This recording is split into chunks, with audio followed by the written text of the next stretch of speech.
Welcome to ASK kitchen life style. ఈరోజు నేను ములక్కాడ టమాటా కర్రీ ప్రిపేర్ చేస్తున్నాను. ఇది చాలా టేస్టీగా అండ్ అలాగే ఈజీగా చేసుకునే కర్రీ. ఇది అన్నంలో అండ్ చపాతీలో చాలా టేస్టీగా ఉంటుంది. అండ్ దీనికి కావాల్సిన పదార్థాలు ఏంటో ఒకసారి చూసేయండి.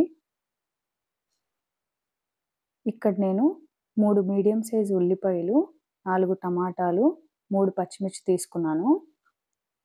ఉల్లిపాయలను చిన్న ముక్కలుగా కట్ చేసి పక్కన పెట్టుకోవాలి.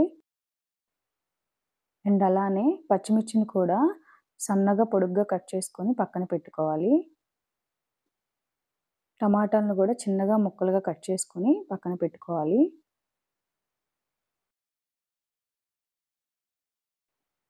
నెక్స్ట్ నేను ములక్కాడ ముక్కలు తీసుకొని మీడియం సైజ్ ముక్కలుగా కట్ చేసి నీటిలో కడిగి పక్కన పెట్టుకున్నాను. ఇప్పుడు ప్రాసెస్ చూద్దాం. ఒక కడాయి తీసుకొని ఒక 3 టేబుల్ స్పూన్స్ ఆయిల్ వేసి తిరగమాత గింజలు వేసి అవి చిట్టపటమనేలాగా వేయించుకోవాలి. తర్వాత చిన్నగా పొడుగ్గా కట్ చేసి పెట్టుకున్నాం కదా, పచ్చిమిర్చిని కూడా వేసి బాగా వేయించుకోవాలి. అండ్ అలానే దానిలో సన్నగా తరిగి పెట్టుకున్న ఉల్లిపాయలను వేసి ఒకసారి కలుపుకొని వేయించుకోవాలి. ఆనియన్ కొద్దిగా ఫ్రై అయిన తర్వాత అందులోనే కొద్దిగా కరివేపాకు and 1 teaspoon ginger garlic paste వేసి ఫ్రై చేసుకోవాలి. అల్లం వెల్లుల్లి పేస్ట్ కొద్దిగా ఫ్రై అయిన తర్వాత నీట్గా కడిగి పెట్టుకున్న ములక్కాడ ముక్కలు వేసుకొని అందులోనే కొద్దిగా ఉప్పు అండ్ అలానే కొద్దిగా పసుపు వేసుకొని ఒక టీ గ్లాస్ వాటర్ పోసి ఒకసారి కలిపి ఒక 10 మినిట్స్ ములక్కాడ ముక్కలు ఉడికేంత వరకు ఉడికించుకోవాలి. సో ఈ టైంలో సాల్ట్ చూసి వేసుకోండి. లేదంటే ములక్కాడ ముక్కకు ఉప్పు పట్టి ములక్కాడ ముక్క తినేటప్పుడు ఉప్పగా ఉంటుంది. 10 మినిట్స్ తర్వాత మూత ఓపెన్ చేసి మనం ముందుగా చిన్న ముక్కలుగా కట్ చేసుకున్న టమాటా ముక్కలను కూడా వేసి ఒకసారి కలుపుకోవాలి.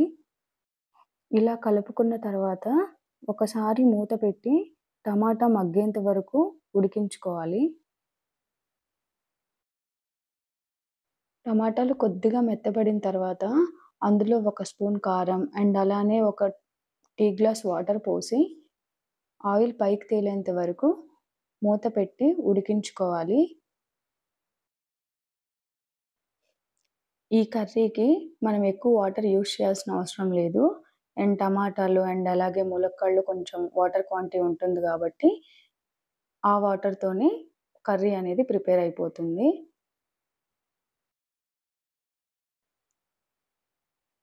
ఇప్పుడు కొద్దిగా కొబ్బరి పొడి వేసి బాగా కలుపుకోవాలి. అండ్ ఈ కొబ్బరి పొడి అనేది ఆప్షనల్. మీ దగ్గర ఉంటే వేసుకోండి లేదా స్కిప్ చేసేయండి. ఇలా కొబ్బరి పొడి వేసిన తర్వాత ఒకసారి కలిపి మూత పెట్టి ఆయిల్ పైకి తేలేంత వరకు కర్రీని ఉడికించుకోవాలి. చూసారు కదా, ఆయిల్ పైకి తేలింది. సో కర్రీ రెడీ అయిపోయింది. లాస్ట్‌లో కొద్దిగా కొత్తిమీర వేసుకొని సర్వ్ చేసేసుకోవడమే. అంతేనండి. ఎంతో టేస్టీగా ఉండే అండ్ అలానే ఈజీగా చేసుకునే ములక్కాడ టమాటా కర్రీ రెడీ అయిపోయింది.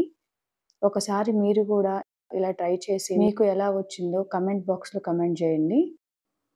ఈ వీడియో కనుక మీకు నచ్చినట్లయితే లైక్ చేయండి, షేర్ చేసి సబ్స్క్రైబ్ చేసుకోండి. Thank you.